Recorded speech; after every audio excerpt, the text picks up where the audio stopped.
Bonjour à toutes et à tous et bienvenue à ce live CPGE EPITA IPSA ESME que nous avons organisé dans l'objectif de répondre à toutes vos questions, à vos interrogations. Donc je me présente, Kian Chamei, je suis responsable communication d'une des trois écoles et je suis aujourd'hui accompagné par les trois directeurs des trois différentes écoles. Il y aura Joël Courtois, directeur de l'EPITA. Bonjour Joël. Alors normalement, est-ce qu'il a le micro allumé? Oui, normalement, il a le micro allumé. Bonjour Joël. Pour vous dire bonjour à toutes et à tous. Voilà, il y aura aussi Francis Paulet, directeur de l'IPSA. Bonjour Francis. Bonjour à tous et à toutes. Ensuite, nous aurons une présentation de Véronique Bonnet, directrice de l'ESME Sudria. Bonjour Véronique.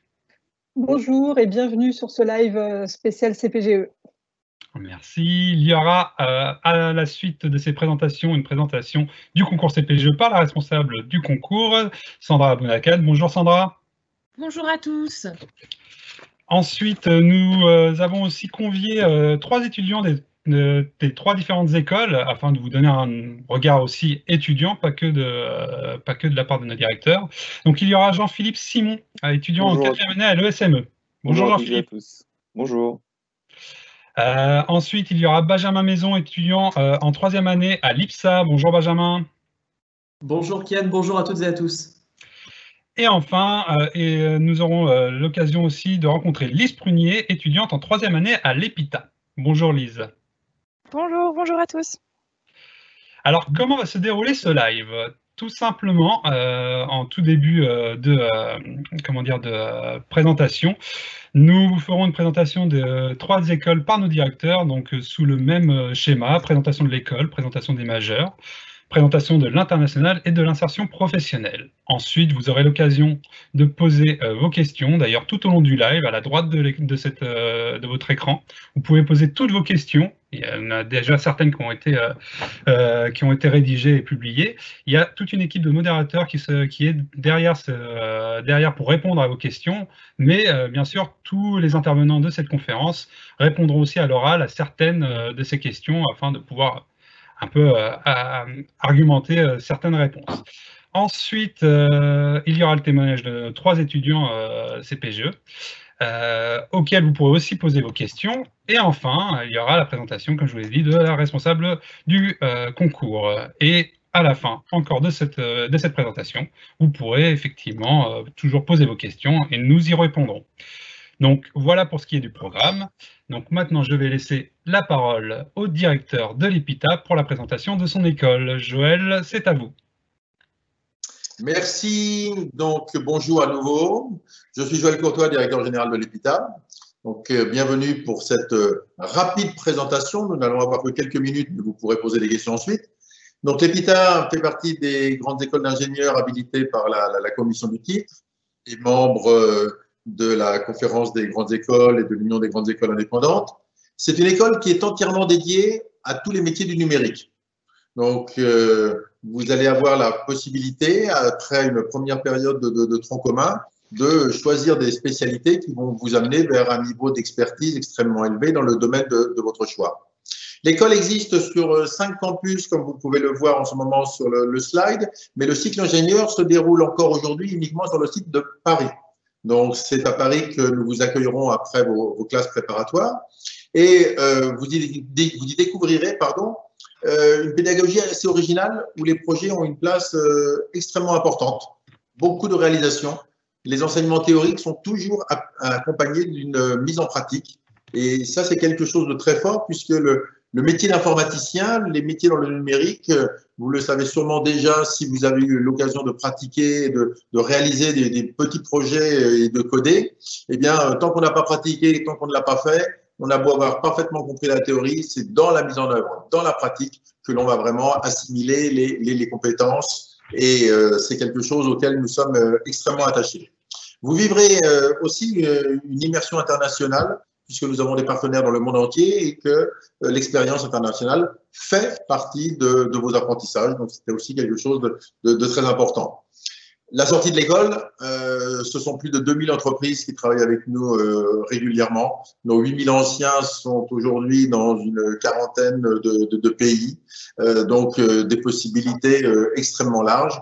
Et juste après, nous allons détailler un petit peu quelles sont justement ces différentes spécialités. Un dernier point sur ce slide, 40 associations sur le campus. C'est-à-dire la possibilité, au-delà de la partie apprentissage, eh bien, d'avoir une vraie vie de campus. Des associations qui peuvent être dans le domaine technique, mais qui peuvent être dans l'humanitaire, dans le sport, dans le musical. Donc, de quoi vraiment vivre ces 3 années, non seulement dans un point de vue scientifique, technologique, business, mais aussi dans une vraie vie d'étudiant. Alors, les majeurs, très brièvement, nous avons touché à tous les domaines où il y a aujourd'hui une forte demande de la part des entreprises. Tous ces domaines qui vont vous permettre de faire vivre des concepts que vous entendez en permanence autour de vous. Les problématiques de robotique, de cybersécurité, d'intelligence artificielle, tout ce qui va toucher aux télécommunications, au traitement d'images. Nous avons des majeurs qui évoluent chaque année à travers les réflexions d'un conseil de perfectionnement pour répondre exactement aux besoins des entreprises. Donc chaque année, le programme évolue, des majeurs changent, des majeurs se créent. L'année dernière, une nouvelle majeure a été créée dans le domaine du traitement d'images, images satellites, images médicales, jeux vidéo. Dans 1 an, une nouvelle majeure va apparaître dans le domaine de la santé, avec là aussi des composantes liées au traitement de données par l'intelligence artificielle, à la cybersécurité dans la protection des données, au traitement d'images pour l'analyse d'images médicales, à des aspects également de robotique médicale. Donc, vous voyez, cette approche des majeurs, c'est un travail de fond qui est fait et qui est remis en question régulièrement avec les entreprises, de telle sorte qu'après le tronc commun qui vous donne les bases, les fondamentaux qui vont vous servir pendant toute votre carrière, eh bien vous ayez à la sortie de l'école par la majeure une spécialité très forte qui vous garantit une magnifique employabilité. Voilà, on va rester très bref dans cette présentation. L'international, je l'ai cité pour commencer. Nous avons la chance dans ces métiers d'ingénieur et en particulier dans ces métiers d'ingénieur du numérique, d'avoir des technologies, d'avoir des concepts qui sont les mêmes dans le monde entier. Donc, vous avez cette chance incroyable de pouvoir décider de lancer votre carrière dans le pays de votre choix. Maintenant, il faut y être prêt. Et ce que nous allons faire ensemble, c'est d'abord vous donner un niveau de langue qui vous permette de partir facilement, vous exprimer en langue anglaise là où vous voulez. Nous allons vous faire vivre une deuxième langue également parce que c'est une richesse supplémentaire dans votre développement de carrière. Mais surtout, nous allons vous préparer au choc culturel. Tout étudiant de l'école va passer au minimum 6 mois, peut-être 2 fois 6 mois, peut-être 3 fois 6 mois s'il part vers un double diplôme pendant ces années d'études au sein de l'école. Et ce que l'on recherche, c'est la compétence de partenaires très pointus et le choc culturel d'avoir vécu avec des gens qui vivent, qui pensent, qui s'amusent, qui mangent de façon totalement différente. Et ça, ce sera un point très fort dans votre future carrière. Le côté cosmopolite de l'école, vous le vivrez aussi sur Paris d'ailleurs, puisque nous accueillons beaucoup d'étudiants étrangers, soit dans le cycle ingénieur, soit dans des programmes de master internationaux, donc des programmes qui leur sont destinés, mais qui vous permettent de vivre sur le campus avec tous ces étudiants. Voilà un petit peu ce que nous allons vous proposer. Et après cette brève présentation, je vais changer de domaine. On dit un petit mot sur l'insertion professionnelle. Je vois encore un petit slide sur l'insertion professionnelle.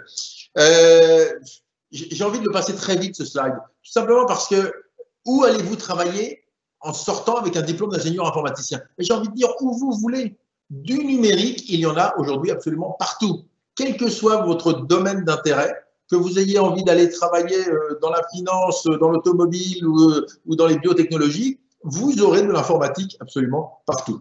Donc, nos anciens se dispatchent dans des entreprises, des plus grandes multinationales. Ils sont très recherchés dans des grosses boîtes américaines. Chaque année, les laboratoires de recherche de Siemens à Princeton viennent recruter des étudiants, comme ils peuvent partir chez Facebook ou Google. Mais vous pouvez aussi partir dans des petites entreprises françaises et pourquoi pas créer votre boîte.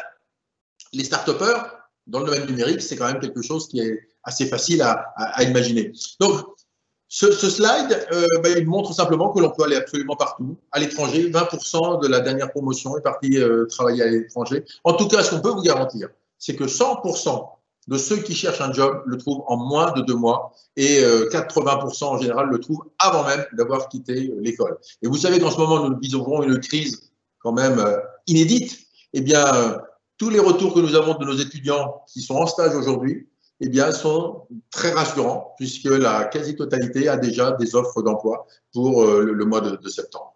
Voilà pour votre avenir professionnel. Et s'il n'y a pas d'autres slides de cachés, je passe tout de suite la parole à mon collègue Francis Paulet, directeur de l'IPSA. Francis, c'est à toi. Eh bien, merci Joël, merci beaucoup. On va passer en effet à un autre secteur aussi intéressant, hein, ça fait rêver, c'est l'aéronautique spatiale. L'IPSA, c'est l'autre grande école de l'aéronautique et du spatial avec près de 2000 étudiants hein, réunis entre Ivry, Toulouse et puis Lyon maintenant. Hein. C'est 3 campus qui vibrillonnent. Pourquoi? Parce que eh bien, tout tourne autour de l'avion et de la fusée. Voilà. Alors quand je dis avion fusée, on y rajoute un petit peu de drone, on y rajoute un petit peu d'hélicoptère. Mais donc on a quelque chose qui est vraiment passionnant. Hein, c'est le syndrome du camion de pompier. On a cette chance en France d'avoir la possibilité d'avoir des industries qui travaillent sur absolument tous les secteurs. Et donc, c'est extrêmement intéressant. Alors, évidemment, ça attire beaucoup de monde, hein, ça attire beaucoup de partenariats internationaux, mais également des entreprises qui sont extrêmement solides. Et puis les 3000 diplômés que nous avons, eh bien, travaillent à peu près dans tous les secteurs, parce que qui peut le plus, peut le moins. Quand on sait travailler dans l'aéronautique, on sait aussi travailler dans l'automobile et dans le ferroviaire, et dans d'autres activités extrêmement innovantes.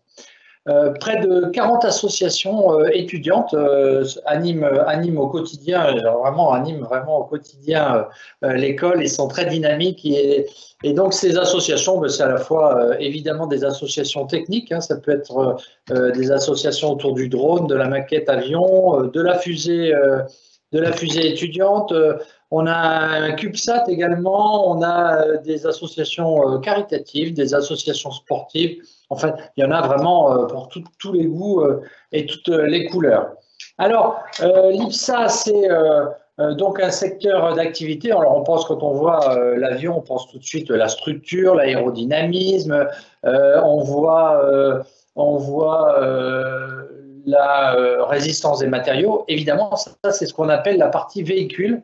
Mais c'est aussi l'intelligence avion, c'est-à-dire des ordinateurs qui travaillent ensemble, des commandes de vol électriques, de la cyberaéro et de la science des données. Et tout ça dans un univers très bouleversé autour du développement durable. Vous savez qu'aujourd'hui, un Airbus A320 qui fait Paris-Nice, eh bien, il consomme 2 fois moins qu'un Airbus A320 d'il y a 20 ans. Pour vous, c'est le même avion, mais il consomme 2 fois moins, il fait 2 fois moins de bruit. Et donc, c'est un avion totalement nouveau. Et puis, on va aller vers des révolutions technologiques. Ces révolutions technologiques, et c'est évidemment l'avion électrique. Aujourd'hui, on ne sait pas trop faire fonctionner de l'énergie électrique de forte puissance dans un avion où il y a énormément de systèmes extrêmement sensibles. Et donc, il y a une rupture technologique qui va bientôt arriver. Et donc, ces majeurs, eh bien, on les retrouve évidemment à l'IPSA, parce que l'IPSA, c'est toute l'aéronautique. L'IPSA, c'est tout l'aérospatial. Et donc, vous avez à la fois des majeurs autour des cellules aéronautiques, de l'énergétique. On a cette chance en France d'avoir Safran, qui est l'un des grands champions mondiaux de la propulsion. On a la chance d'avoir Thales, autre géant des systèmes. Et c'est pour ça que sur l'IPSA, on traite des systèmes aéronautiques, des systèmes autonomes, des traitements de l'information embarquée. Et puis, on a également, évidemment, tout le secteur spatial. Ça fait rêver. Ariane Group est un grand fidèle de la maison IPSA, et on a développé très récemment d'autres secteurs d'activité autour de la cybersécurité, et bien évidemment, puisqu'on a plein d'ordinateurs et énormément de données qui montent et qui descendent de l'avion vers les gestions au sol. Eh bien, il nous faut également de la cybersécurité et puis de la gestion de données. Ces gestions de données, ces sciences des données et de la décision sont absolument incontournables dans notre industrie. Alors, vous avez également des majeurs qui tournent autour de l'ingénieur manager, c'est-à-dire la logistique 4.0, l'usine 4.0, mais c'est également l'ingénieur d'affaires. Aujourd'hui, vous savez que on ne vend pas un avion, mais on négocie, une compagnie aérienne va négocier l'ensemble des systèmes de l'avion et vous avez intérêt à être un ingénieur sacrément pointu dans ces domaines d'activité. Alors, l'une des très grandes forces de l'IPSA, c'est l'international. L'ensemble des étudiants, tous les étudiants font au moins un semestre à l'international. Quand je dis au moins un semestre, certains, et ils sont très nombreux puisqu'ils sont une trentaine cette année, poursuivent même en double diplôme. Et donc, j'ai ici une petite brochette de nos partenaires internationaux de très très haut niveau. Alors, on ne cherche pas à faire du nombre, mais on a vraiment un savoir-faire français qui intéresse beaucoup de monde. On a cette année une quarantaine d'étudiants qui va partir vers l'université de Tucson, Arizona. Et croyez-moi, quand vous avez un diplôme d'ingénieur de l'IPSA accrédité par la commission des titres d'ingénieur, donc avec une vraie solidité, et que vous pouvez avoir également un Master of Science de l'université de Tucson, Arizona, et bien sur le marché du travail, vous êtes vraiment quelqu'un qui va être très courtisé. C'est le cas également si vous allez à l'université de Salford, avec laquelle nous avons des partenariats très très puissants, et également l'université de Cranfield, par exemple, en Angleterre, qui est aussi l'université qui forme à la Formule 1 et on a d'ailleurs d'anciens élèves qui sont dans les écuries de Formule 1. Évidemment, la Formule 1, ce sont des matériaux de nouvelle génération, ce sont des structures, c'est de l'aérodynamique et donc c'est forcément de la science aéronautique. À l'heure qu'il est, eh bien évidemment, on entend beaucoup parler du Covid, mais je peux vous garantir que pour le moment, il y a très peu d'annulations de commandes. Ces commandes d'avions, eh bien, elles sont repoussées parce que sinon, eh bien, les compagnies aériennes sont obligées d'attendre à nouveau 5 ans avant d'avoir des avions neufs. Et vous savez qu'un avion neuf, c'est un avion qui va consommer beaucoup moins, 20% peut-être de moins de consommation. Et donc, ça rend une compagnie aérienne rentable ou pas. Et donc, on n'a pas de problème pour caser l'ensemble de nos jeunes dans nos différentes entreprises, qu'elles soient françaises, européennes, ou qu'elles soient de différentes nationalités. Et donc, les entreprises continuent à embaucher des jeunes parce que les jeunes, c'est ce qui fait la croissance d'une entreprise. Et Dieu sait qu'on a de très, très belles entreprises aéronautiques en France. Voilà, je vais maintenant passer la parole à Véronique Bonnet. Encore une autre très, très belle école, c'est le SME Sudria. Véronique, je te passe la parole.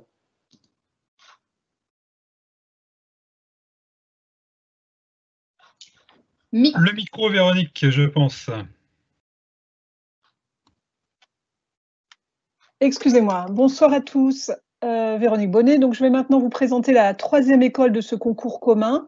Donc, le SME Sudria, qui est l'école généraliste de ce concours. Donc, contrairement à mes prédécesseurs qui vous ont projeté dans un univers voilà, qui peut vous faire rêver, le SME Sudria, c'est une école pluridisciplinaire, donc qui peut ouvrir sur ces domaines, mais également sur d'autres. C'est aussi l'école la plus ancienne de ce concours, puisque c'est une école qui a été fondée en 1905, donc qui bénéficie de tous les labels qui vont bien pour une école d'ingénieurs. On est membre fondateur de la Conférence des grandes écoles et on est évidemment accrédité par la CTI depuis très longtemps, depuis que les CTI existent. L'intérêt de cette histoire longue, c'est qu'on a diplômé 15 000 ingénieurs depuis la création de l'ESME, ce qui nous permet aujourd'hui de bénéficier d'un réseau de diplômés très important, avec lequel on entretient des relations de proximité et de confiance. Et c'est aussi grâce à ce réseau de diplômés qu'on a pu, il y a une dizaine d'années, créer une fondation qui nous accompagne et qui accompagne nos étudiants pour financer des projets ou pour financer des études à travers des bourses de cette fondation. Donc c'est une école voilà, avec une forte assise institutionnelle. Mais ce qui est sûrement plus important pour moi de vous expliquer ce soir, c'est que c'est l'école... alors notre signature, c'est l'école de tous les possibles. J'ai envie de vous dire ce soir, c'est l'école de tous les choix. Parce que, comme son positionnement lui permet, on est ouvert sur énormément de domaines et tout au long de ces 3 années à l'ESME, vous allez avoir un très très grand nombre de choix qui vont s'offrir à vous. Le premier choix sera celui du campus sur lequel vous pourrez étudier, puisque l'école est présente dans 4 villes, enfin 4 grandes régions. Donc Paris, qui est le site historique, mais également Lille, Lyon et Bordeaux. et tous les étudiants peuvent commencer leur formation à l'ESME Sudria dans l'une de ces villes pour la première année qui est l'année du tronc commun, donc le socle pluridisciplinaire de la formation, donc qui peut être dispensé sur n'importe lequel de ces campus.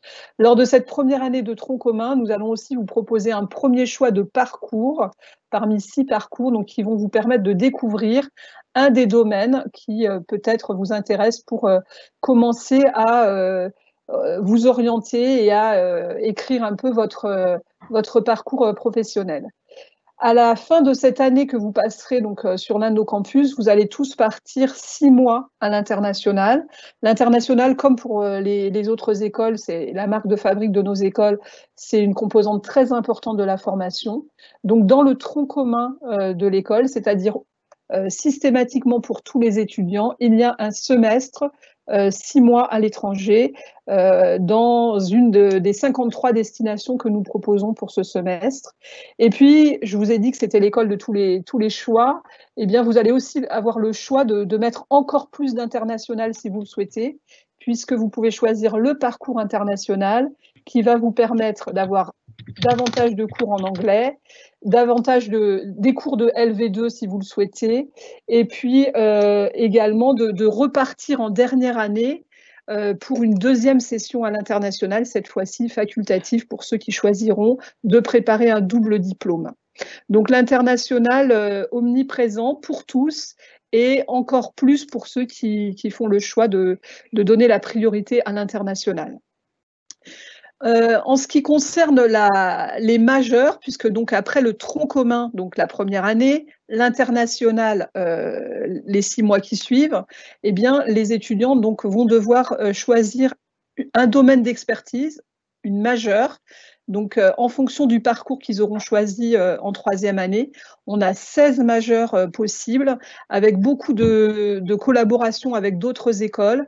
Donc, dans les parcours les plus originaux, ingénieur designer avec une école de design qui s'appelle IARTSUP, ingénieur manager avec une école de management, biotech et santé avec Subbiotech, et puis des parcours et des majeurs qui sont soit avec des partenaires internationaux, si vous choisissez le parcours international, et notamment soit tout en anglais, puisque c'est dans ce parcours qu'on accueille des étudiants internationaux, et dans ce parcours on propose 2 majeurs, donc une autour des objets connectés et des smart cities, et l'autre autour de la cybersécurité. Enfin, le parcours énergie-environnement, qui est un parcours, je dirais, historique de l'école, puisque l'école s'est vraiment développée sur ces deux composantes, le domaine de l'énergie et le domaine du numérique. Et donc, on a 3 possibilités de majeurs dans le domaine de l'énergie, autour de la transition énergétique, des énergies renouvelables et des véhicules propres et autonomes.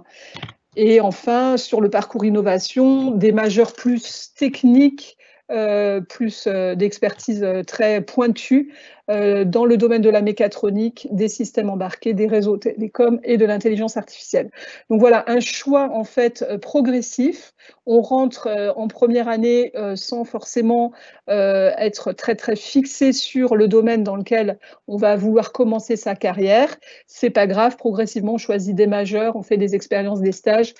Et puis, on développe une expertise sur les 3 derniers mois, les 3 derniers semestres de la formation. Tout ça nous donne évidemment la possibilité d'une insertion professionnelle dans des secteurs très variés, à l'image de l'offre de formation. Et surtout, ça nous donne des diplômés qui ont l'habitude de travailler avec d'autres domaines. Donc une très grande ouverture d'esprit de nos diplômés, je pense, qui est appréciée. Je mets en avant aussi le sens des responsabilités, parce que ce qui fait aussi le lien entre cette offre très large, c'est que systématiquement, on va aborder les problèmes sous l'angle de la responsabilité, et notamment de la responsabilité sociétale et environnementale. Donc, qui est un angle que l'on traite systématiquement, quelle que soit la majeure que l'on a choisie. Et puis, des ingénieurs qui vont avoir une très grande polyvalence grâce à ce socle commun, tout en ayant développé une expertise forte dans le domaine qu'ils auront choisi comme majeur. Donc, une formation solide, large et très ouverte sur les autres. Voilà, donc bon, le taux d'intégration professionnelle, mais comme dans toutes les écoles d'ingénieurs, hein, aujourd'hui, faire une formation d'ingénieur, c'est quand même le passeport pour la réussite professionnelle. Hein. Ce sont des formations qui sont très recherchées. Et celle de l'ESME, évidemment, comme celle des écoles qui viennent de vous être présentées, ouvre la voie de la réussite professionnelle. Voilà pour la présentation de l'ESME que j'ai voulu rapide et synthétique. Je crois que maintenant, il est temps de repasser la parole à Kian qui va donner, peut-être répondre à des questions avant de donner la parole à des étudiants. Tout à fait, merci Véronique. Donc, merci à tous les trois pour ces présentations. Donc, on va passer maintenant à quelques questions. On va commencer par une question qui nous a été posée plusieurs fois, dont par exemple par Bilal ou Mathieu. Ça se porte sur les dates de rentrée et sur l'intégration, comment se déroule l'intégration dans vos écoles. Donc on peut continuer avec vous, Véronique. Quelles sont les dates de rentrée et puis comment se déroule donc l'intégration? Alors la rentrée, je ne sais plus si c'est le 7 ou le 9 septembre, je crois que c'est le 7 septembre, enfin c'est début septembre, ça c'est sûr. C'est autour de ces deux dates. L'intégration, donc les élèves qui intègrent l'école après une CPGE donc, sont accueillis le premier jour par des élèves qui, eux, ont fait la prépa intégrée. Donc il y a un dispositif d'intégration qui est mis en place. C'est un accueil à la fois sérieux avec l'équipe pédagogique, voilà, la présentation de la formation donc sur tous les campus. Et puis, c'est assez festif puisque les multiples associations de l'école, hein, on a tous relevé le fait qu'on disposait de nombreuses associations dans nos écoles. C'est pas seulement parce que c'est sympa de pouvoir vivre la vie associative, c'est aussi parce qu'on sait que c'est formateur pour des élèves ingénieurs de s'investir dans le monde associatif. Et donc, ces associations, elles sont au cœur de l'intégration des nouveaux et elles vont donc prendre en charge les nouveaux arrivants pour qu'ils se sentent immédiatement chez eux et peut-être aussi on pourra demander à nos élèves qui participent ce soir de témoigner sur comment s'est passée l'intégration. Très bien, merci. Francis, est-ce que vous pouvez donner les dates de rentrée et puis nous dire comment se déroule l'intégration à l'IPSA, s'il vous plaît? Eh bien, oui, c'est comme pour le SME, hein, on est encore en pleine période Covid-19, donc on est au réglage fin en ce qui concerne la date de rentrée, en fonction de la distanciation sociale qui sera décidée pour le mois de septembre. Et donc, ça sera également tout début septembre. Et pour ce qui concerne l'intégration, eh bien, vous savez qu'on veille à l'éthique de l'ingénieur hein, dès la rentrée. Donc, on fait attention à des intégrations qui se fassent en bonne intelligence. Avec le but, c'est vraiment de créer une cohésion, c'est vraiment de créer un état d'esprit qu'on va garder tout au long des 5 ans, un état d'esprit autour de l'entraide, autour de l'amitié, autour de quelque chose qui se crée. On a le concours derrière nous. Et donc, on peut travailler sereinement et vraiment s'investir avec plein d'étudiants extrêmement intéressants et avec qui on va faire un petit bout de chemin. Merci. Joël, du coup, si vous pouvez répondre aussi également à cette question. Alors, pour la date de la rentrée, elle est fixée au mardi 15 septembre. En revanche, pour la façon dont vont se dérouler les premières semaines, eh bien, le ministère est encore en train de nous préparer des textes sur les conditions dans lesquelles pourront se faire ces rentrées en fonction ou non du maintien de règles de distanciation. C'est quelque chose d'important pour nous, ces règles de distanciation, puisque nous avons la tradition à l'EPITA de commencer cette année par ce que l'on appelle la piscine informatique et algorithmique, où se retrouvent les étudiants de nos prépas, des prépas externes, des cycles universitaires, et où tout le monde est mélangé de façon assez étroite pendant plusieurs semaines dans cette découverte des langages de programmation et d'algorithmique. Alors, il est clair que si des règles de distanciation nous sont encore imposées au mois de septembre, il y sera sans doute un mécanisme de piscine à vagues nous ne pourrons pas recevoir tous les étudiants simultanément et il y aura donc plusieurs séries de piscines, d'exercices, mais toujours dans un esprit de création d'un sentiment de corps, d'équipe, de promotion. C'est quelque chose auquel nous tenons beaucoup, d'avoir cette véritable force d'une promotion soudée. Alors ça tombe bien que vous parliez des piscines, Joël, justement parce que j'ai vu une question concernant cela de Bilal qui souhaite savoir justement comment se déroulent ces piscines. Alors vous en avez dit un petit peu, vous avez donné quelques éléments, mais est-ce que vous pouvez un petit peu plus détailler parce que ça a l'air d'intéresser plusieurs personnes. Alors le concept est assez simple. Il s'agit de réunir des étudiants qui ont des parcours très divers et d'essayer d'acquérir des compétences très fortes en algorithmique et en programmation dans le minimum de temps. Pourquoi? Parce que la programmation et l'algorithmique, ça va être la base du métier d'informaticien, mais en même temps, c'est pas là où on a envie de passer un temps fou. Ce que l'on veut être capable de faire, c'est d'utiliser ces connaissances dans des domaines beaucoup plus pointus. On l'a évoqué tout à l'heure, des domaines de la sécurité, de l'IA, de la robotique ou d'autres. Donc, on va pendant une période très intense apprendre à travailler ensemble, à acquérir le plus vite possible ces bases, ces briques élémentaires de l'informaticien pour être capable d'utiliser ces briques, de les assembler et de construire des choses un petit peu plus intéressantes. Donc la tradition, c'est de passer plusieurs semaines avec des journées très chargées, des semaines non-stop. Pendant 2-3 semaines, les jours se suivent, s'enchaînent dans un rythme de plus en plus fort. Pourquoi le terme de piscine? Tout simplement parce que vous soyez novice ou déjà un petit peu rodé, tout le monde est jeté à l'eau. Et c'est quand on est dans le grand bain qu'on apprend à se donner la main, à donner un coup de pied au fond si on a le sentiment de se noyer, pour remonter à la surface et être encore plus forts tous ensemble. Merci Joël. Véronique, il y a Élise qui souhaite savoir en quoi consiste le parcours international à l'ESME. Est-ce que tous les cours sont en anglais? Alors, sur la première année d'intégration, donc il y a une journée par semaine qui est dédiée au parcours. Pour ceux qui choisissent le parcours international, évidemment, toutes les activités se passent en anglais. Et ensuite, dans les 2 dernières années, effectivement, là, tous les cours sont en anglais. Donc, le parcours, il se choisit en première année, mais il représente qu'une partie de la formation, puisqu'en première année, on est sur le tronc commun, le socle commun de la formation. Donc, le parcours ne représente qu'une petite partie du temps la première année. Mais si vous choisissez le parcours international, ce temps-là, évidemment, la formation est délivrée 100% en anglais. Et puis après, l'année 2 et 3, là, effectivement, tout est en anglais. D'accord, très bien, merci Véronique.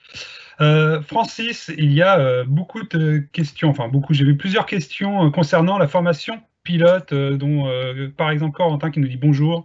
Pouvez-vous expliquer le processus à l'IPSA pour accéder à la formation pilote de ligne, s'il vous plaît?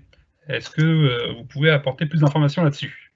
Alors, en effet, nous, tout ce qui touche à l'avion, ça nous intéresse, donc on ne peut quand même pas passer à côté de la formation pilote de ligne. De quoi s'agit-il? Vous savez que chaque étudiant a une manne de 60 heures, ce qu'on appelle les électifs, c'est-à-dire que chaque étudiant choisit exactement les cours et les compétences qu'il veut acquérir, et pendant 60 heures, il fait exactement ce qu'il veut. Et donc, un jeune qui veut devenir pilote de ligne, eh bien, va pouvoir utiliser ces 60 heures pour passer l'Air Transport Pilot License théorique avec ses 60 heures. Et généralement, il termine l'IPSA, donc évidemment avec son diplôme d'ingénieur, mais également avec un ATPL théorique, ce qui lui permet de basculer tout de suite vers la phase pratique qui se fait en partenariat avec Aéropyrénées, donc soit Toussus-le-Noble, soit Perpignan, qui n'est pas très loin de Toulouse, donc ça se rapproche également de nos 2 sites. D'accord, très bien. Merci bien. Une dernière question pour chaque école et après on va continuer la présentation. Il y a, Joël, pour l'EPITA, une question. Peut-on réussir en venant de CPGE alors qu'on est moins habitué à coder? Alors, oui, bien sûr. Sinon, nous n'aurions pas chaque année des étudiants qui nous rejoignent après ce parcours. Bien entendu, il y a une phase d'adaptation et je l'ai évoqué justement tout à l'heure en parlant de la piscine où tout le monde va se retrouver pour créer ensemble ces compétences de base de l'informaticien. Mais à l'intérieur même de cette période, il y a des accompagnements différents selon les étudiants. Il est clair que ceux qui ont déjà eu 2 années d'informatique au sein de nos prépas ont un pas d'avance sur ceux qui arrivent en découvrant le domaine. Mais découvrir le domaine, c'est même plus vrai aujourd'hui. Nous avions, il y a encore 5 ou 6 ans, des étudiants qui arrivaient en n'ayant jamais touché un ordinateur. Aujourd'hui, dans les classes prépa, tout le monde a manipulé, a fait un peu de Python, a fait un petit peu d'algo. Donc, le décalage est moins important aujourd'hui qu'il ne l'était il y a 5 ou 10 ans. Il existe toujours, mais il y a un accompagnement dédié, il y a des assistants qui sont dédiés aux élèves venant de CPGE, de façon à leur permettre de rejoindre le niveau de leurs camarades. Très bien, merci. Francis, il y avait une question par rapport à Paris et Toulouse. En fait, quelles sont les différences entre ces 2 écoles et quand sera ouvert les 5 années à Toulouse? Alors, d'abord, Kian, ce ne sont pas 2 écoles, c'est la même école qui fait exactement le même parcours sur les 3 premières années, que ce soit Paris ou Toulouse. Et à l'heure actuelle, il n'y a qu'à Paris qu'on transmet les compétences sur les 4e et 5e années. Alors, nous avons demandé à la commission des titres d'ingénieur de bien vouloir nous accréditer.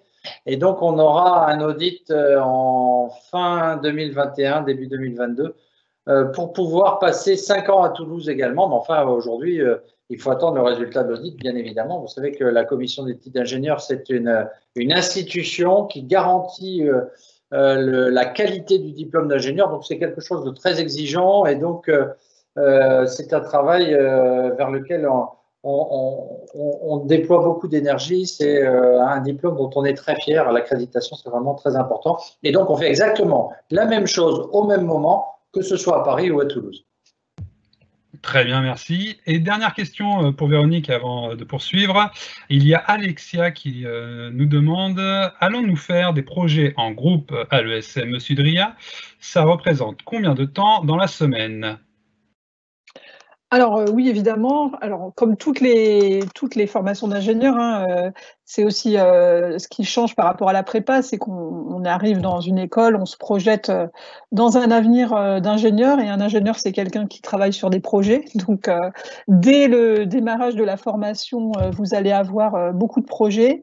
Alors les projets, en fait, ils peuvent prendre différentes formes. Soit il y a des cours qui sont donnés uniquement en ce qu'on appelle APP, donc en apprentissage par projet, donc où tout le cours est donné à travers la réalisation d'un projet de groupe. Donc c'est le cas notamment de la programmation, de l'électronique.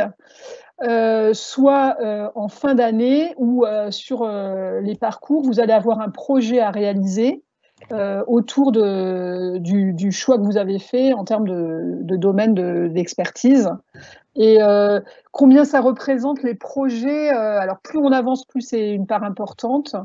Je dirais c'est 40% peut-être au démarrage, en première année, et à la fin de la formation, c'est 80% de la formation qui va tourner autour de projets. Même s'il y a un apport théorique sous une forme ou une autre, plus on avance, plus on est impliqué dans des projets, évidemment des projets de plus en plus exigeants en termes de rendu.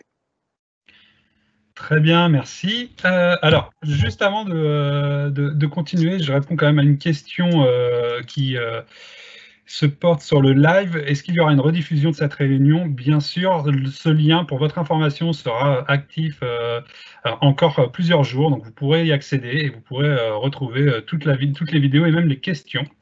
Et un petit point, on n'a pas répondu à des questions parce qu'il y a beaucoup de questions sur le concours, mais vous inquiétez pas, on va aborder tous ces points dans la suite de cette présentation.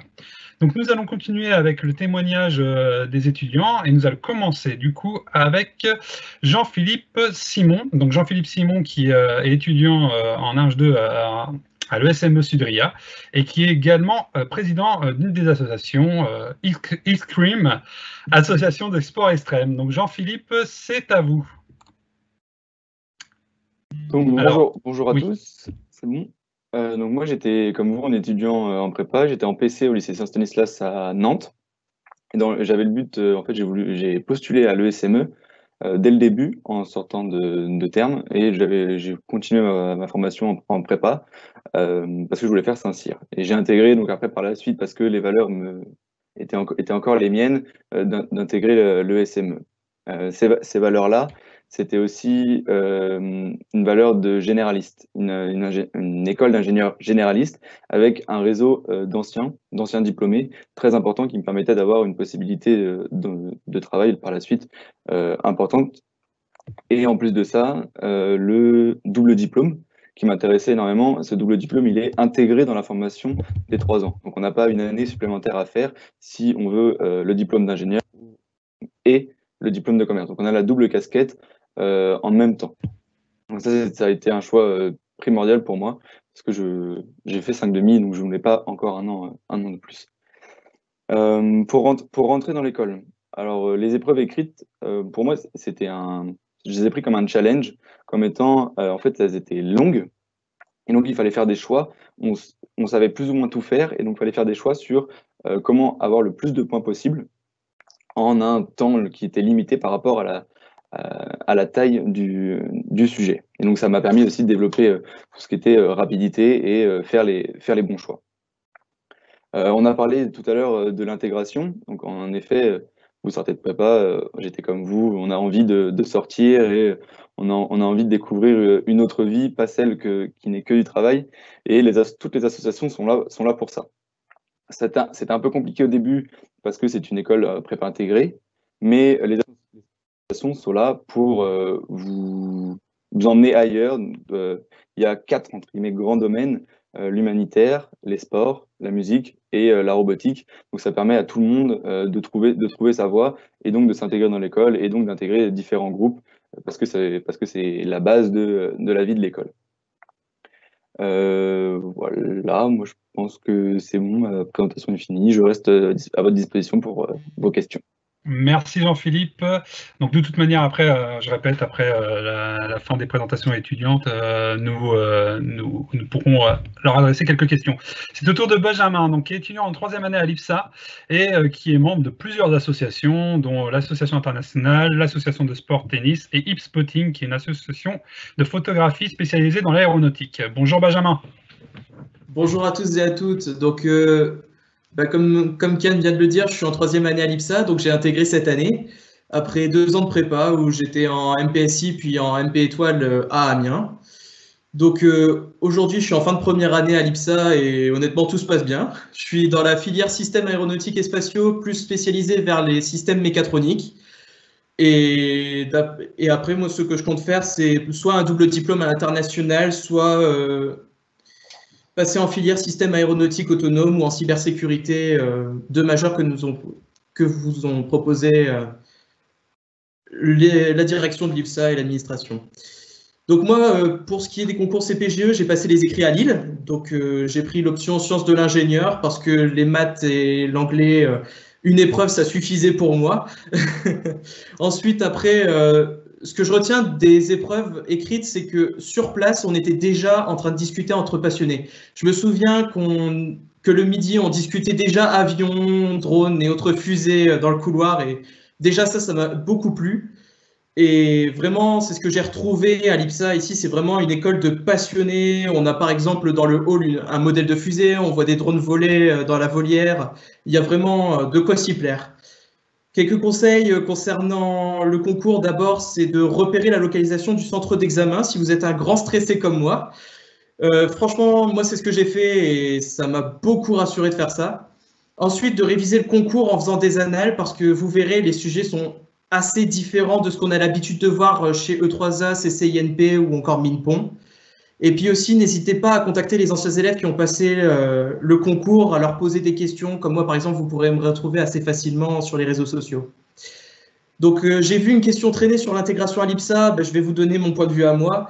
J'étais il y a 2 semaines de pré-rentrée à l'IPSA avant qu'on rentre avec les intégrés. Donc, 2 semaines où on est totalement entre élèves de prépa. Et vraiment, ça nous permet de nous mettre à un niveau dans certaines catégories, notamment les catégories, les domaines de mécanique du vol, d'aérodynamique, qu'on ne voit absolument pas en prépa classique. Et puis ensuite, après, avec le temps, on voit tout de suite qu'il y a une vraie entraide déjà entre les prépas qui sont arrivés pendant les 2 semaines, mais ensuite, on est très, très rapidement intégré avec les autres qui étaient en prépa intégrée. Et vraiment, il y a une véritable entraide puisqu'on partage les connaissances, mais aussi, ça nous permet aussi de partager notre passion de par les associations. Donc, pour vous donner un exemple, là, tout à l'heure, je viens de rendre un projet avec une ex-PC, un intégré et un ex-PSI. Donc, il y a vraiment de tous les profils à l'IPSA. Donc, pourquoi moi j'avais choisi l'IPSA? D'abord parce que je suis un grand fan d'ingénierie et du domaine de l'aéronautique et du spatial. De plus, à l'IPSA, on est vraiment tous passionnés par le domaine, que ce soit l'administration, que ce soit les professeurs ou les élèves. Et puis vraiment, le fait qu'il y ait énormément d'universités à l'international, de partenaires, de double diplôme, ça a été vraiment enrichissant pour moi. D'ailleurs, je dois partir l'an prochain à Sherbrooke au Canada, donc ça permet une véritable ouverture culturelle dont parlaient les directeurs. Voilà, donc après l'IPSA, moi ce que je compte faire peut-être, c'est un master spécialisé pour ensuite après rentrer dans l'entreprise ou alors rentrer directement en entreprise, je ne sais pas encore, mais le temps me dira où aller. Et ensuite, dernière chose concernant les associations, donc comme vous pouvez le voir, je suis membre de 3 associations, l'association internationale, l'association de tennis et l'association de spotting.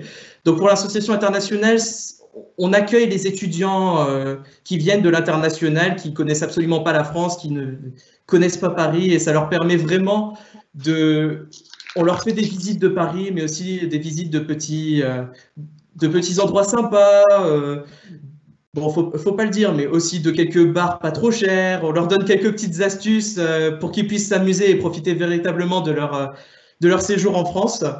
À l'IPSA Tennis, c'est très simple, on se déplace et puis on joue au tennis les uns contre les autres, vraiment tout dans une bonne ambiance, tout se passe bien. Et l'IPSA Spotting, pour être précis, on se déplace à un aéroport, donc l'aéroport d'Orly, on se cale à un endroit et ensuite on prend des photos d'avion, ça peut durer toute une matinée, toute la journée. Bref, on s'amuse comme on peut. Voilà, donc c'est fini pour moi et je vous rends la parole. Merci Benjamin. Donc nous allons finir cette présentation étudiant par Lise. Alors Lise qui est étudiante en 3e année également et qui est membre de l'association Cristal, qui est une association entreprise de l'EPITA. Lise, c'est à toi. Bonjour, donc à nouveau, puisque vous avez déjà fait un petit signe tout à l'heure. Pour ma part, j'ai fait une filière de CPGE MP et j'ai fait option info. Et c'est à ce moment-là que je me suis rendu compte que c'était vraiment ce qui me plaisait le plus, alors qu'au début, j'étais plutôt tournée vers des écoles plus généralistes. Alors, bien sûr, je me suis renseignée sur les différentes écoles qui existaient, entre les concours. C'est vrai que c'est un peu compliqué des fois de s'y retrouver. Et j'ai découvert EPITA uniquement à ce moment-là. Et vraiment, j'ai été très attirée parce que j'ai regardé des vidéos sur les parcours des anciens élèves qu'on peut trouver sur la chaîne YouTube d'EPITA et sur le site, il me semble également. Et par exemple, je me suis rendu compte que l'outil Doctolib que j'utilise au quotidien pour prendre mes rendez-vous était en fait développé par des anciens épitéens. Et je me suis dit que c'était vraiment une école qui formait des très bons ingénieurs, qui, bien sûr, comme on l'a dit avant, et comme toutes ces écoles du concours, permettaient un parcours international très intéressant, proposaient des majeurs dans des domaines vraiment très variés, et donc était vraiment une façon de réaliser mon projet en ayant encore un peu de temps pour réfléchir à mon projet professionnel plus précisément. Mais en tout cas, ça me satisfaisait dans l'idée de pouvoir développer encore mes connaissances, découvrir plein de choses, et j'ai choisi EPITA un peu comme un défi avec la piscine redoutable dont on parle, mais qui en fait est un incroyable moment de partage et de solidarité. N'hésitez pas, si vous avez des questions plus précises à faire après, mais à me poser après. Mais dans l'idée, pour l'étudiant qui parlait du C et qui n'avait fait que du Python, c'est pas du tout grave. On apprend. C'est bien l'intérêt d'être dans une école. C'est qu'on est là pour découvrir de nouvelles choses et on se base sur des connaissances de Python, sur l'algorithmie, et ensuite on développe avec plein d'autres choses. Pour vous dire un petit mot par rapport à mes épreuves écrites, moi je les avais beaucoup appréciées parce que j'ai passé sur le campus de Lyon qui était très agréable, on avait une bonne organisation, vraiment c'était un moment très sympathique. Bien sûr tous les autres étudiants, comme parlait Benjamin, il y avait un côté très convivial qui était très appréciable, et pour moi les épreuves étaient bien puisqu'elles avaient des sujets parfois un peu originaux en anglais, en informatique. et était tout à fait abordable. C'est-à-dire qu'en ayant révisé avec les annales présentes sur les sites internet des écoles, j'avais aucun souci pour arriver pleinement préparée à cette épreuve et arriver en toute confiance, prête à tout réussir. Par rapport au petit mot qui était donné sur l'intégration un peu plus tôt, à Epita, donc c'est vrai qu'il y a la piscine qui est un moment un peu particulier, mais après il y a un vrai moment d'intégration aussi avec un week-end où on est avec nos assistants qui sont les étudiants d'année supérieure et tous les élèves de notre promotion. Et c'est un moment incroyable où on rencontre toutes les associations, où on rencontre plein de personnes qu'on ne connaissait pas, parce qu'on vient tous de campus de prépa intégrés ou de prépa classique très différents. Et on rit beaucoup, on s'amuse, on fait des activités sportives, c'est très agréable. Et c'est à ce moment-là que moi j'ai rencontré les 2 associations que j'ai intégrées cette année. Ma progression était rapide puisque je suis même devenue vice-présidente de Soul of Sound, qui est une association de musique. Mais c'est parce que on a tous envie de pouvoir faire quelque chose d'intéressant et d'enrichissant en plus des cours et de pouvoir se faire plaisir avec chacun nos passions, nos hobbies, ou des fois certains qui n'ont jamais fait de musique qui veulent apprendre maintenant et ça reste dans l'ambiance de la promotion où on partage, on apprend, on s'entraide et on essaie d'être une grande famille. Moi, pour la fin de mes études, j'aimerais bien pouvoir commencer à travailler sans continuer encore dans les années d'études parce que c'est vrai qu'après la prépa, j'en avais un peu marre. Mais c'est comme on le disait, avec toutes ces écoles, on peut intégrer facilement n'importe quel domaine. Donc, je vais profiter de mon stage dès l'année prochaine pour orienter un peu plus mes envies pour intégrer ensuite une entreprise dans laquelle je pourrai exploiter toutes ces connaissances apprises ces années. Merci. Merci Lise. Alors on va passer à quelques questions. J'en ai vu une pour Jean-Philippe. Il y a Alexia qui nous demande comment se déroulent les cours avec l'ISG, donc par rapport à votre filière ingénieur-manager. Alors il n'y a peut-être pas le micro d'activer. Si, c'est bon. Oui. C'est bon. Et donc moi j'ai choisi, comme je l'ai dit, c'est pour faire le double diplôme. C'était pour pas avoir à repasser après une formation de commerce. Et les cours à l'ISG, c'est en fait là c'était la semaine de la Toussaint. En fait, tout est imbriqué dans l'année à l'ESME. Donc en fait, il y a 2 semaines qu'on a loupé à l'ESME quand on est à l'ISG. Donc après, il faut les rattraper. Et sinon, c'est sur une période de vacances. Et là, c'était pendant que tout le monde était en stage de 2e année. Nous, on faisait 3 mois à l'ISG. J'ai vu ensuite, tu avais posé la question, est-ce que ça permettait de garder beaucoup de maths? Oui, là, c'est clairement un plaisir de retrouver énormément de maths théoriques. On est reparti sur de la proba et dans normalement 2 semaines, on est censé l'appliquer après à notre domaine. Donc ça c'est assez intéressant. C'est la théorie et on est en train de voir le concret. Donc c'est assez intéressant. Merci.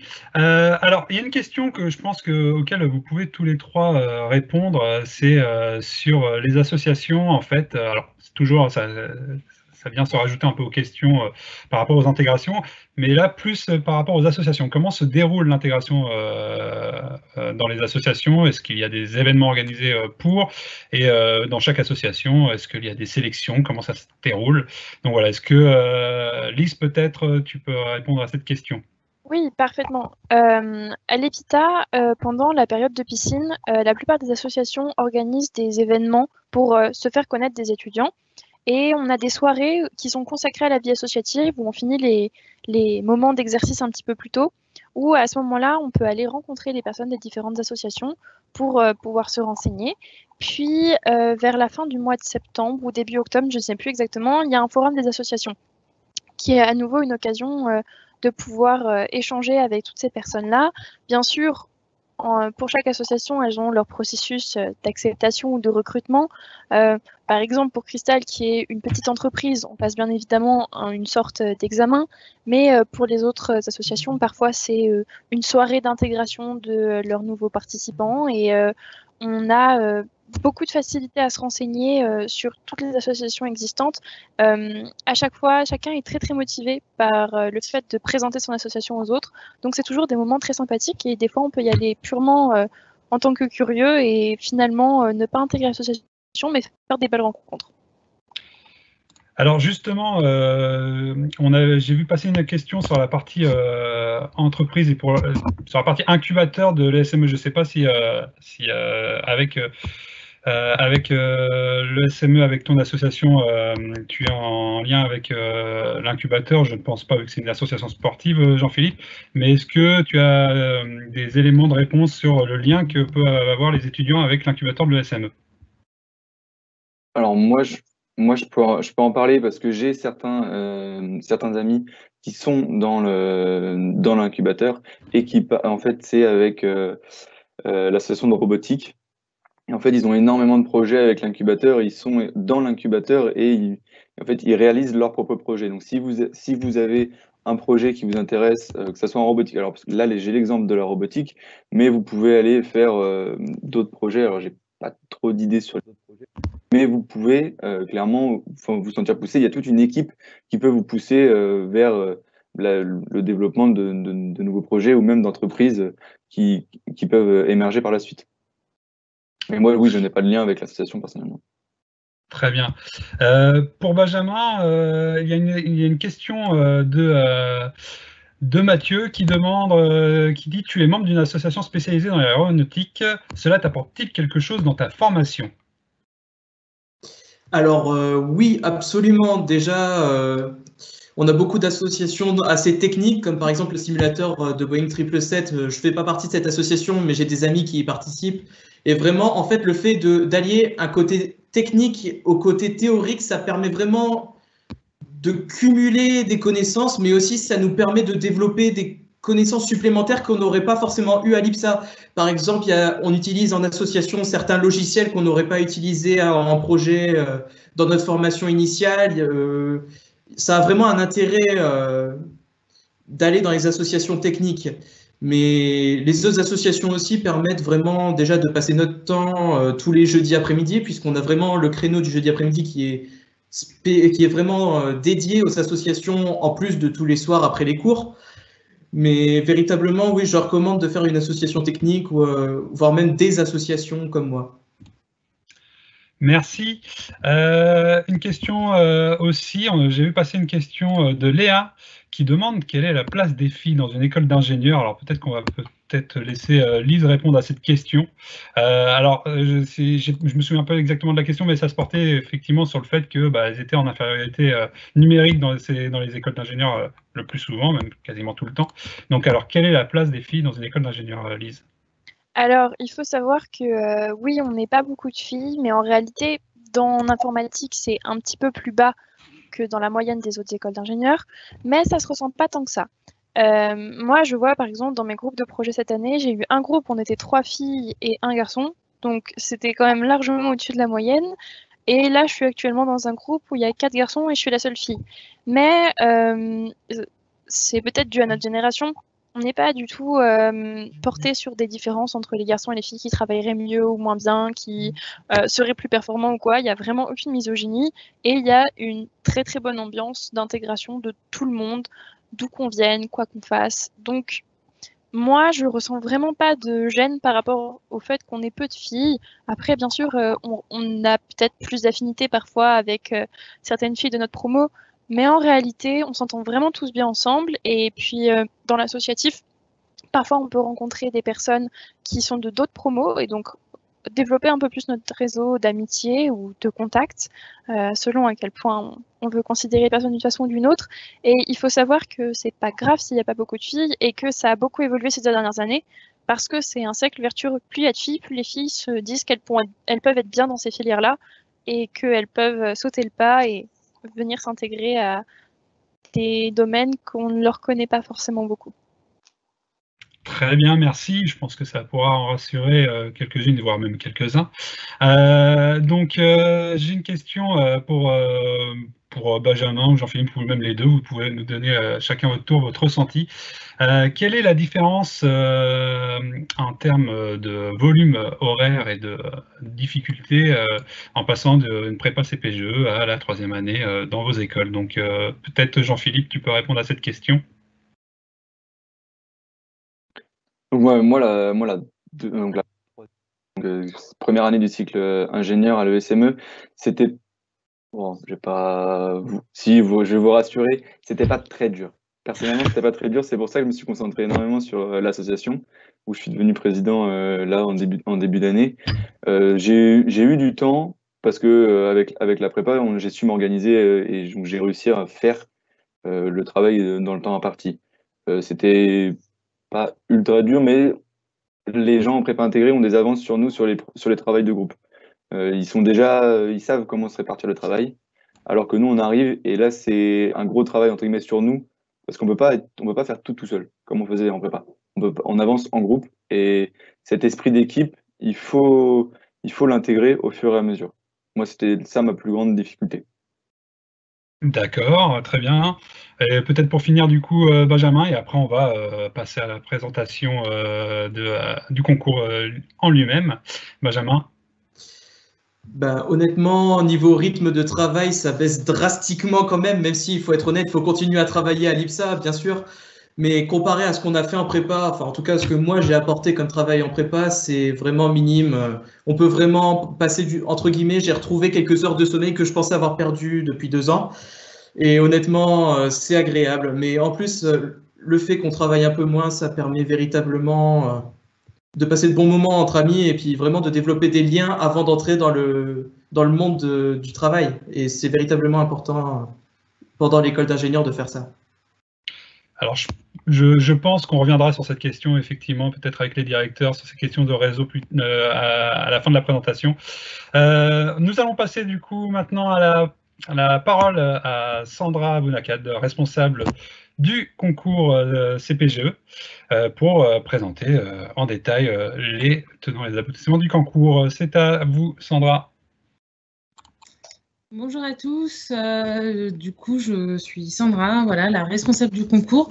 J'ai pu un peu lire vos questions, je sens qu'il y a une grosse inquiétude, donc j'espère pouvoir répondre à toutes vos questions durant ce live, notamment sur la partie des modalités sanitaires, l'épreuve de motivation et ce qui arrivera à l'issue du concours du 20 juin. Donc, si je reprends un peu, ça tombe bien, tout ce que je comptais vous dire, c'est un peu les questions que vous nous avez posées. Donc, si on reprend vraiment les modalités sanitaires dans leur ensemble, c'est une partie qui sera incluse, qui sera, oui, dans votre convocation. Donc, vous retrouverez tous ces éléments. C'est pas la peine de faire des copies d'écran ou de revoir le live si c'est juste pour vérifier quelles sont les modalités sanitaires. La première chose qu'on va vous demander lors des épreuves du 20 juin, c'est vraiment de respecter l'horaire de convocation qu'on vous a attribué parce qu'ils ont été échelonnés pour pas que vous n'arriviez tous en même temps. Il y a certains centres où vous êtes plus de 400 candidats. C'est important de respecter cet horaire, sinon on ne pourra pas vous accueillir dans le respect des consignes sanitaires qui nous ont été demandées par le ministère de l'enseignement supérieur. J'ai vu une question passer tout à l'heure qui nous disait est-ce que les autres concours mine 3A, centrales vont avoir les mêmes consignes? Oui, on a tous les mêmes consignes sanitaires.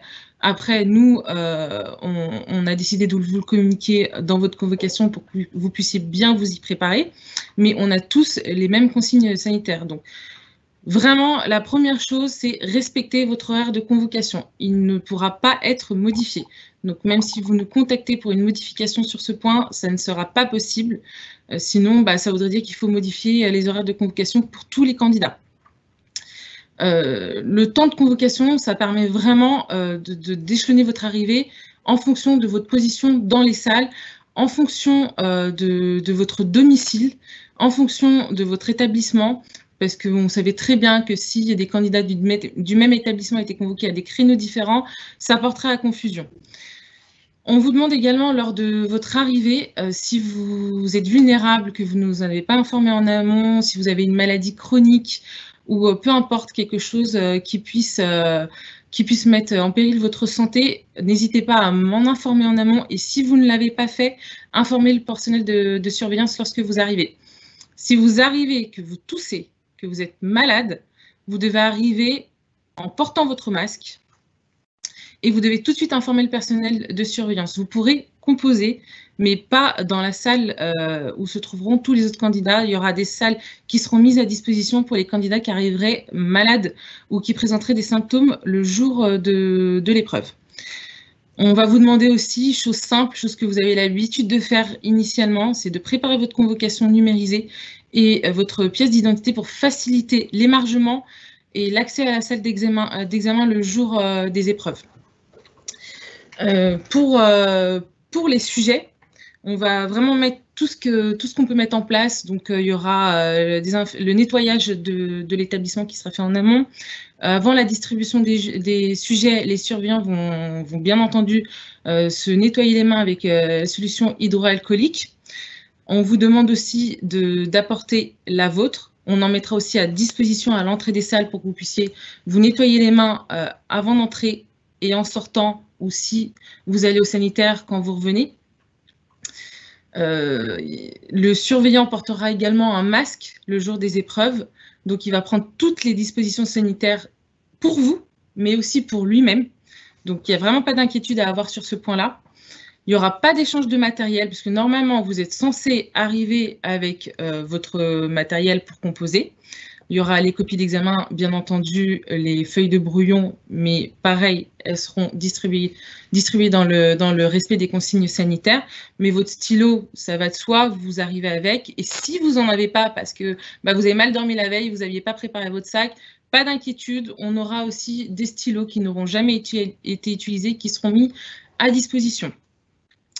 On a également fait une régulation des entrées et des sorties dans les salles pour les candidats. Si vous souhaitez sortir avant la fin des épreuves, vous pouvez.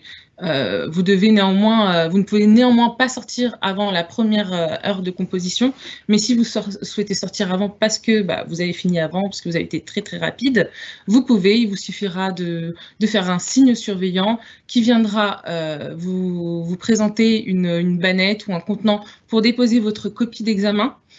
Et puis, vous pourrez sortir. Sinon, si vous sortez à l'issue des épreuves, vous devrez sortir un à un, rangée par rangée, en déposant également votre copie d'examen dans le contenant qui vous sera mis à disposition. Le port du masque, j'ai vu passer ça, le port du masque n'est pas obligatoire pendant la composition, puisque normalement, nous mettons tout en place pour respecter les distanciations sociales.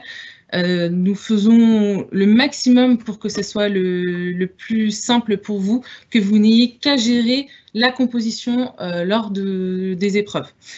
Donc, pas de port de masque obligatoire, sauf si vous le souhaitez porter votre masque, et ça, on peut tout à fait l'entendre. Donc, ce sera possible de porter votre masque. Mais sinon, composer de 9h à 18h45, je pense qu'avec un port de masque, ça sera un peu compliqué pour vous en termes de concentration. Vous pourrez également aussi vous hydrater et prévoir votre encas sur votre espace. Enfin, sur votre table de composition, ça c'est possible. Normalement, vous avez également l'habitude de les ramener, donc n'hésitez pas à le faire. Par contre, le port du masque dans la file d'attente, lui, sera obligatoire, même si il y a bien la distanciation d'1 mètre entre chaque candidat. Pour des mesures de sécurité, avant d'arriver à votre place, il est préférable de porter votre masque et de le retirer, bien entendu, lorsque vous adressez, si vous estimez que la personne ne vous entend pas, de signer à la feuille d'émargement, de mettre un peu de solution hydraulique et de vous diriger vers votre salle d'examen. Donc, comme je vous disais, la solution hydroalcoolique sera mise à disposition. Par contre, c'est mieux d'apporter aussi votre flacon. Pour vous, c'est peut-être plus rassurant. Donc, n'hésitez pas à le faire. On fera un rappel à l'ordre en début d'épreuve, donc des consignes à respecter. si vous refusez le respect des mesures sanitaires, alors que ça aura été indiqué dans votre convocation qu'il y aura eu un rappel à l'ordre en amont, le responsable du centre aura le droit de vous exclure du concours pour ne pas mettre en danger les autres candidats. Voilà. Si vous avez une situation particulière, par exemple une maladie chronique ou vraiment une problématique que vous souhaitez aborder avec moi, n'hésitez pas à m'envoyer un email. Mon email sera en fin de live, donc n'hésitez pas à le prendre pour me contacter. Normalement, je vous ai tellement envoyé d'emails, de convocation, de SMS que vous devriez retrouver mon contact. Alors, je sais que les modalités sanitaires, c'est un point très, très important pour vous, mais ce qui vous angoisse le plus, c'est aussi la lettre de motivation. Donc, je pense que je vais répondre aussi à beaucoup de questions par rapport à la lettre de motivation. Donc, la lettre de motivation, on a beaucoup qui étaient inquiets parce que j'ai vu passer 30 minutes pour une lettre de motivation sur 2 pages. C'est peu, oui, c'est peu, mais vous avez l'habitude de composer 2 pages, voilà, ça dépend aussi de la façon dont vous composez. Donc, ce n'est pas impossible. Pourquoi on a créé une épreuve de motivation? Initialement, vous passez les épreuves écrites, puis derrière, vous passez les épreuves orales. Là, malheureusement, ça ne va pas être possible parce que toutes les épreuves orales ont été annulées pour la session 2020. Mais on tenait quand même à vous évaluer dans une épreuve de motivation parce que malgré le contexte qu'on vit actuellement et qu'on soit dans l'impossibilité de rencontrer nos candidats, on voulait vraiment vous donner la chance de mettre en avant votre profil, votre motivation pour notre concours, mais spécifiquement pour chacune de nos écoles. Parce que pour nous, la motivation, c'est vraiment un critère essentiel. Dans nos écoles, on cherche vraiment à prendre en compte la personnalité du candidat, sa motivation, son état d'esprit, son parcours en général, et celui qu'ils ont envie de suivre, puisque logiquement, quand vous choisissez une école, vous choisissez aussi un parcours. C'est vraiment tous ces points-là qu'on a généralement l'habitude de développer durant les oraux, qu'on a décidé d'appliquer dans une lettre de motivation, dans l'épreuve de motivation. Mais c'est bien une lettre de motivation. Donc, vous devrez rédiger une lettre de motivation pendant cette épreuve-là. Le format, c'est une rédaction voilà, sur 2 pages, plus ou moins 2 pages. Donc, il n'y a pas d'inquiétude à avoir sur ça. J'ai vu vraiment un vent de panique dans vos questions. Ne paniquez pas. Il n'y a pas de raison de paniquer. Voilà. On veut vraiment, nous, vous donner toutes les chances d'intégrer nos écoles en nous montrant votre motivation. J'ai une autre question par rapport à la lettre de motivation, c'est le coefficient. Alors, pour être totalement honnête, le coefficient, il n'a pas été encore déterminé, c'est un point sensible. Par contre, il le sera à courant de la semaine prochaine, mais a priori, le coefficient de la lettre de motivation, de l'épreuve de motivation, prendra une part importante dans la notation. Parce que c'est vraiment un point essentiel dans nos critères de recrutement. Je ne sais pas s'il y a des questions peut-être sur ce point-là que je n'aurais pas abordé là dans ma slide avant peut-être de poursuivre, mais je vais continuer et puis je répondrai aux questions auxquelles je n'aurais pas répondu en exposant mon point. Donc, aussi, autre chose que j'ai vu passer dans les questions, quand est-ce que sera disponible la convocation? Alors, la convocation, elle est maintenant disponible. Voilà, vous pouvez aller, normalement, la petite slide va s'afficher. Vous pourrez aller sur www.concours-cpge.fr, voilà, qui se trouve en bas de votre écran. Vous cliquez sur je me connecte, vous vous connectez, vous saisissez votre adresse mail que vous avez saisie lors de votre inscription sur le site SCI. Ça ne marchera pas si vous utilisez une autre adresse email. J'ai vu plein de personnes me dire « je n'arrive pas à me connecter », c'est normal, ce n'est pas votre adresse email que vous utilisez, ce n'est pas celle que vous nous avez référencée. Donc vraiment, utilisez cette adresse email. La plupart d'entre vous, vous l'avez déjà fait, puisque vous avez téléchargé votre convocation, même si elle avait été envoyée également par courrier postal. Vous vous doutez bien qu'avec les mesures sanitaires actuelles, elle ne sera pas envoyée par courrier postal. Voilà, vous avez la possibilité de la télécharger vous-même. Donc, vous remplissez votre adresse email. Si vous n'êtes pas encore connecté, vous créez votre mot de passe. Une fois que votre mot de passe est créé, vous allez recevoir un email de confirmation. Vous validez sur cliquez ici et vous pouvez aller et télécharger votre convocation autant de fois que vous voulez. Si vous êtes un candidat avec un aménagement de temps, une convocation email vous sera envoyée en début de semaine prochaine. Néanmoins, l'horaire de convocation pour vous ne change pas. Voilà. Vous aurez votre convocation avec les horaires des épreuves, donc début et fin des épreuves, qui va changer puisqu'il sera adapté à votre aménagement, mais votre créneau de convocation ne changera pas. J'ai vu passer une question aussi de quand à quand sont les épreuves. La première épreuve débute à 9 h. Donc ça, c'est suite à l'émargement, un rappel des consignes, etc. Vous commencez à 9 h avec 3 heures de mathématiques. Puis, vous avez 15 minutes de pause. À l'issue des 15 minutes de pause, vous avez 30 minutes d'épreuve de motivation. Puis, vous aurez le déjeuner et vous reprenez à 14 h. Alors, les horaires que je communique, c'est des horaires pour les centres en métropole. Hein. Mais bien entendu, c'est toujours 3 heures, 30 minutes, 2h30, 2 heures. Et puis, vous reprenez donc à 14 h pour l'épreuve d'anglais et vous terminez à 16h30 avec une pause de 15 minutes. Puis, vous aurez 2 heures d'épreuve option, celle que vous aurez choisie, donc sciences industrielles, mathématiques, sciences du numérique et mathématiques, sciences industrielles, sciences du numérique et physique. Pardon, j'ai eu un petit bug. Donc, voilà, l'option que vous avez choisie, qui, elle aussi, n'est plus modifiable, puisque le concours avait lieu le 4 avril. Donc là, pour modifier l'option, c'est que vous n'en aviez pas pris connaissance avant, sachant que les convocations avaient été envoyées. Ce n'est plus possible, les sujets ont été envoyés au centre. On ne peut plus rien faire à cette date, à 2 semaines du concours. Voilà, tout simplement. Donc, moi, si je devais vous donner un conseil, je reprends le conseil de Lise et de l'étudiant, c'est vraiment de vous préparer avec les annales. J'ai vu une question aussi passer tout à l'heure, c'est pas parce que vous avez eu 2 mois de plus de révision que vous serez plus sévèrement noté. On n'est pas là pour sanctionner la situation dans laquelle vous vous trouvez. On est là vraiment pour évaluer un candidat dans son ensemble. Suite à quoi, l'épreuve de motivation, les épreuves écrites, etc., le samedi 20 juin, vous rentrez chez vous et puis ça ira mieux pour ce premier concours. Va se passer plusieurs étapes. Donc, vous allez recevoir la semaine du 3 août vos admissions, parce qu'il n'y a plus d'épreuves d'admission, enfin, il n'y a plus d'étapes d'admissibilité, mais vos admissions. Bien entendu, cela est indépendant des appels des SCEI.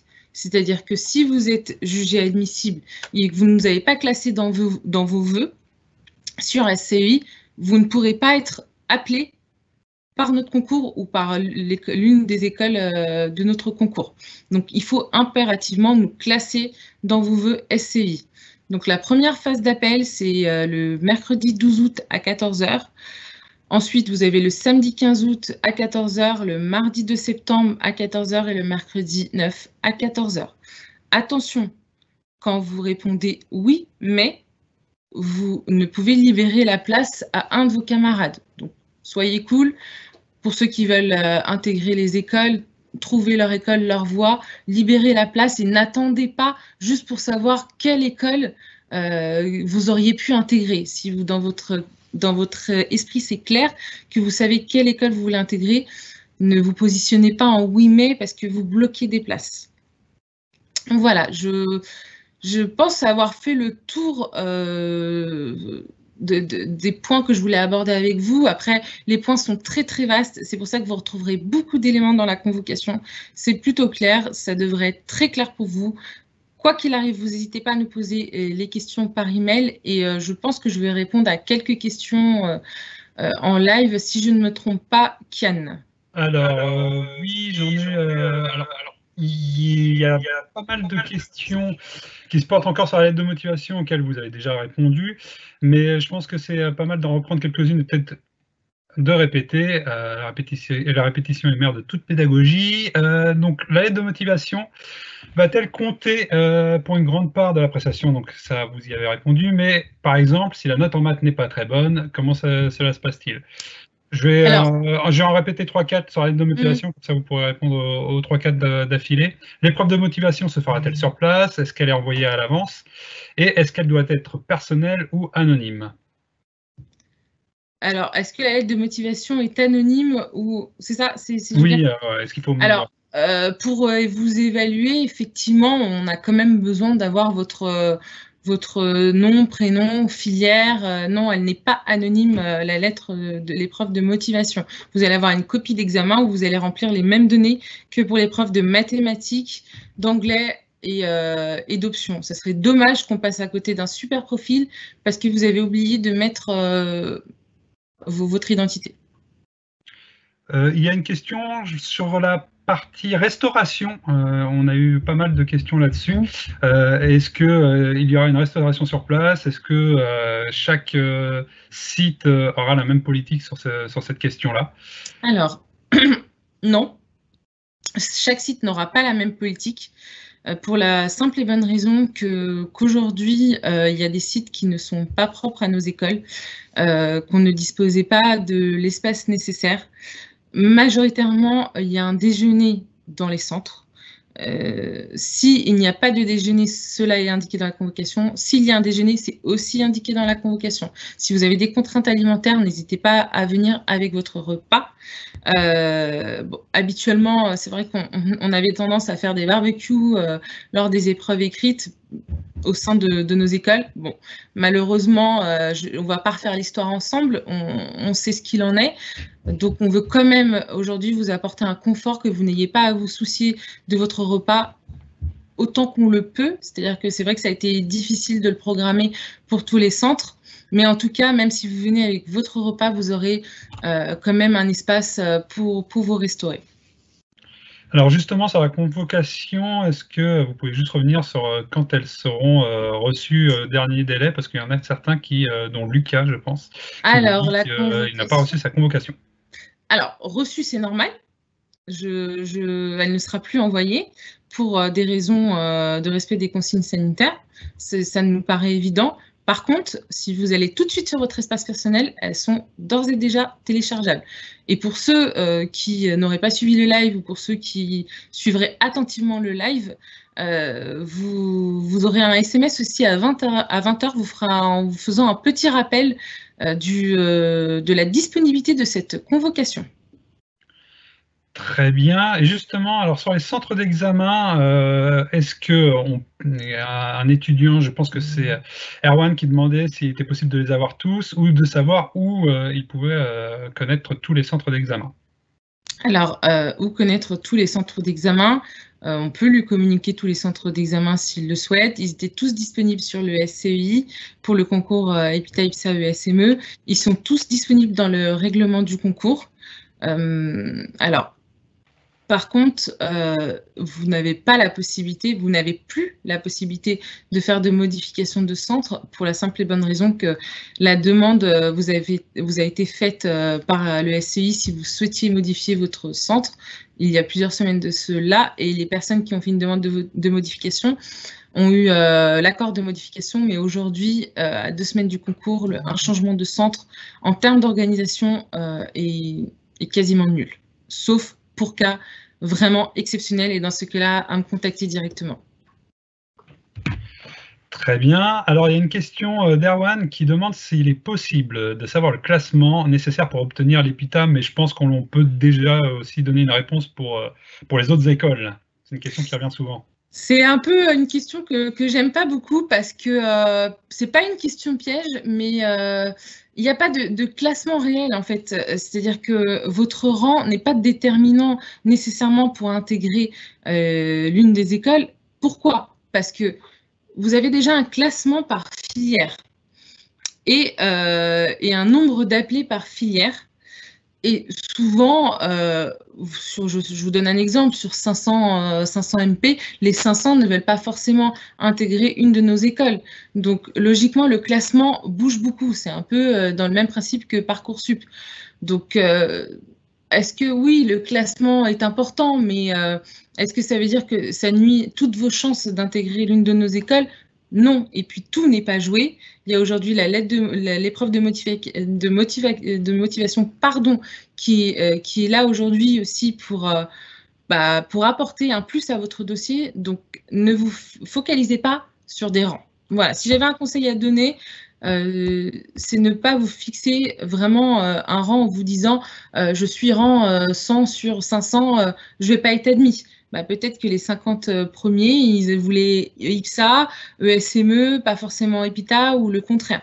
Voilà, c'est vraiment un mécanisme de classement qui est assez complexe et tant qu'on n'y est pas, c'est difficile de comprendre la position. Peut-être qu'un des directeurs répondra différemment à la question. En tout cas, moi, je pense qu'il faut viser l'une des écoles et vous donner les moyens d'y arriver pendant les épreuves écrites et sans vous mettre une pression sur les classements. Alors justement, bonne transition. Je vais laisser la parole aussi aux directeurs parce qu'ils peuvent aussi répondre à ces questions concernant le concours.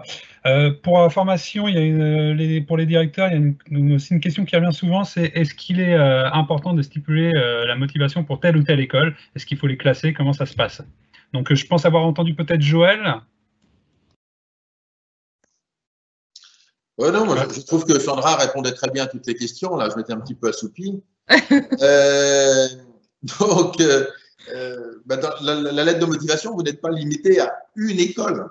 On a vu qu'il y avait des zones de recouvrement importantes. Une école comme le SME est l'école de tous les possibles. Donc, forcément, vous pouvez avoir envie d'intégrer l'IPSA et l'EPITA et le SME, vous pouvez avoir envie d'intégrer les trois. Si c'est dans ce sens-là que vous avez abordé le concours, c'est par rapport à un thème donné, vous pouvez très bien lui dire que les trois écoles vous intéressent. Si à l'inverse, c'est un domaine bien précis sur lequel vous êtes focalisé, c'est là-dessus que vous allez développer votre argumentaire de pourquoi vous pensez avoir envie de devenir un ingénieur dans tel domaine. C'est vraiment ce que vous ressentez, ce que nous allons chercher à travers la lettre de motivation, c'est ce que vous vivez, ce que vous ressentez, là où vous avez envie d'aller. Et c'est un peu une cooptation. Si nous disons à la lecture de cette lettre, ça c'est vraiment quelqu'un que l'on aurait envie d'avoir chez nous, eh bien, vous allez pouvoir avoir une très belle note sur cette motivation. Si à l'inverse, on a le sentiment que ce candidat se trompe d'école, c'est pas chez nous qu'il faut qu'il vienne, eh bien, on en tiendra compte dans cette évaluation. Donc, c'est un échange honnête. Vous nous dites qui vous êtes, ce que vous avez envie de faire, et puis cette note de motivation prendra en compte votre capacité à réussir dans nos écoles. Merci Joël. Peut-être que, justement, vous parliez de l'ESME, peut-être que Véronique va rajouter quelque chose sur ce point.